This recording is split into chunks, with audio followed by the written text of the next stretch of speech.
क्या एक बिखरी हुई उम्मत दोबारा उरूज पा सकती है या फिर हम सिर्फ माजी की दास्तानें सुनकर ही तसल्ली करते रहेंगे?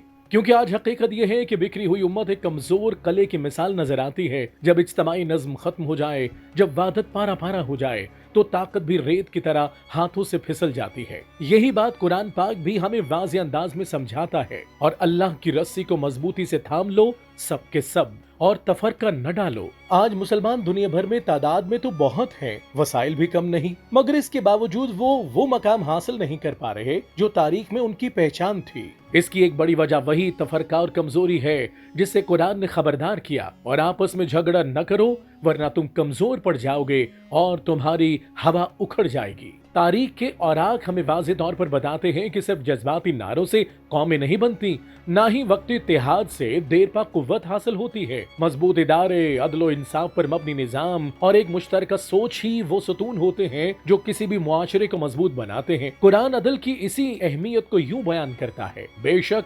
अल्लाह इंसाफ और एहसान का हुक्म देता है। आज मुसलमान मुआशरों का असल चैलेंज भी यही है कि वो अपने अंदर खोया हुआ इत्तेहाद कैसे वापस लाएं, वो नज्म कैसे कायम करें जो उन्हें एक जिस्म की मानंद जोड़ दे। क्योंकि जब तक उम्मत एक वाज़े समत और मुश्तरका मकसद के तहत जमा नहीं होगी, तब तक उसकी ताकत बिखरी ही रहेगी। यही वो मकाम है जहां निज़ाम खिलाफत का तस्वुर सामने आता है। तारीख गवाह है कि जब ये खिलाफत अपने उसूलों के मुताबिक कायम रही, उसने न सिर्फ मुसलमानों को एक प्लेटफॉर्म पर इकट्ठा किया, बल्कि दुनिया में इंसाफ, इल्म और तरक्की की मिसालें कायम की। खिलाफत का निज़ाम महज एक सियासी ढांचा नहीं, बल्कि एक ऐसा जामे निज़ाम है जो अदल, मसावात और इज्तमाई फलाह को बुनियाद बनाता है। इसमें हुक्मरानी जाती मफाद के लिए नहीं बल्कि उम्मत की भलाई के लिए होती है। कुरान पाक इस बात की तरफ भी रहनुमाई करता है कि जमीन में इख्तियार और क़यादत किन लोगों को मिलती है। अल्लाह ने तुम में से उन लोगों से वादा किया जो ईमान लाए और नेक अमाल किए कि वो उन्हें जरूर जमीन पर खिलाफत अता करेगा। आज की दुनिया में जहां नाइंसाफी, ताकत की सियासत और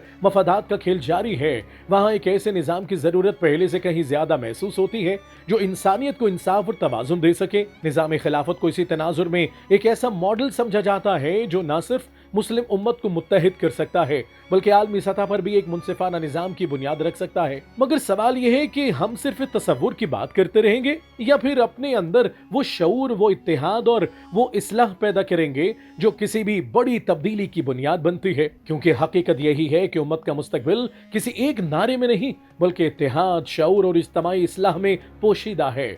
जब ये तीनों अनासिर यकजा हो जाएं, तो बिखरी हुई उम्मत भी जुड़ सकती है और टूटा हुआ कला भी दोबारा मजबूत हो सकता है। वक्त आ चुका है कि हम सवाल पूछना छोड़कर जवाब बने और तारीख को दोहराने के बजाय एक नई तारीख रकम करें।